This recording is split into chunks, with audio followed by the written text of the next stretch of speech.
Why is there a war in Syria? March 15, 2018 Middle East. A peaceful uprising against the president of Syria 7 years ago has turned into a full-scale civil war. The conflict has left more than 350,000 people dead, devastated cities and drawn in other countries. How did the Syrian war start?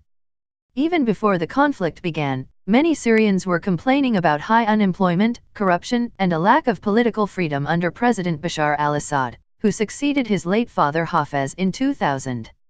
In March 2011, pro-democracy demonstrations erupted in the southern city of Daraa, inspired by the Arab Spring in neighboring countries. When the government used deadly force to crush the dissent, protests demanding the president's resignation erupted nationwide. The unrest spread and the crackdown intensified. Opposition supporters took up arms, first to defend themselves and later to rid their areas of security forces. Mr. Assad vowed to crush what he called foreign-backed terrorism.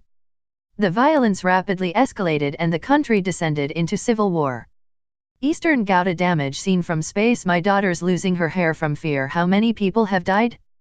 The Syrian Observatory for Human Rights, a UK-based monitoring group with a network of sources on the ground, had documented the deaths of 353,900 people by March 2018, including 106,000 civilians. The figure did not include 56,900 people who it said were missing and presumed dead. The group also estimated 100,000 deaths had not been documented. Graphic showing the 353,900 people killed and 56,900 missing in the Syrian civil war, according to the Syrian Observatory for Human Rights, presentational white space. Meanwhile, the Violations Documentation Center, which relies on activists inside Syria, has recorded what it considers violations of international humanitarian law and human rights law, including attacks on civilians.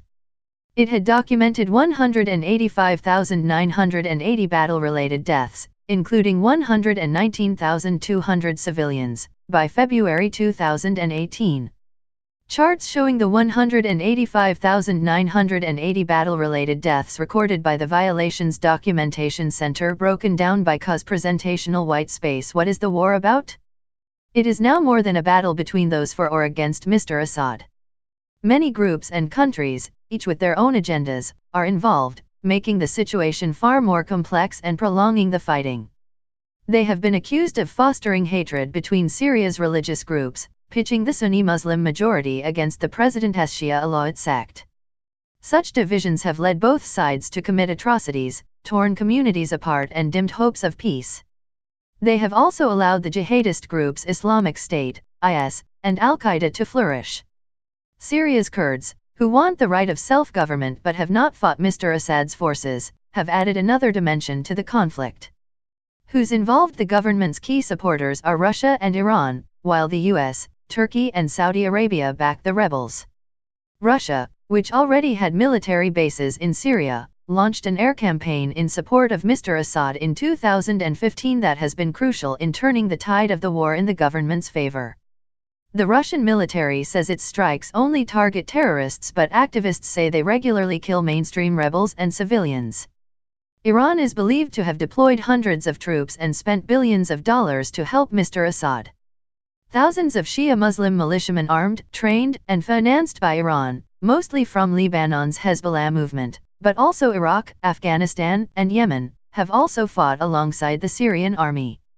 The US, UK, France and other Western countries have provided varying degrees of support for what they consider moderate rebels. A global coalition they lead has also carried out airstrikes on IS militants in Syria since 2014 and helped an alliance of Kurdish and Arab militias called the Syrian Democratic Forces, SDF, capture territory from the jihadists.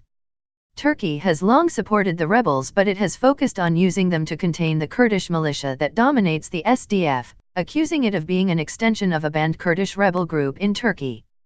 Saudi Arabia, which is keen to counter Iranian influence, has also armed and financed the rebels. Israel, meanwhile, has been so concerned by shipments of Iranian weapons to Hezbollah in Syria that it has conducted airstrikes in an attempt to thwart them. How has the country been affected? As well as causing hundreds of thousands of deaths, The war has left 1.5 million people with permanent disabilities, including 86,000 who have lost limbs. At least 6.1 million Syrians are internally displaced, while another 5.6 million have fled abroad. Neighboring Lebanon, Jordan, and Turkey, where 92% of them now live, have struggled to cope with one of the largest refugee exoduses in recent history. The UN estimates 13.1 million people will require some form of humanitarian help in Syria in 2018.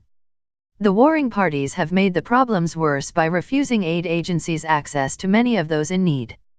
Almost 3 million people live in besieged or hard-to-reach areas. Syrians also have limited access to health care.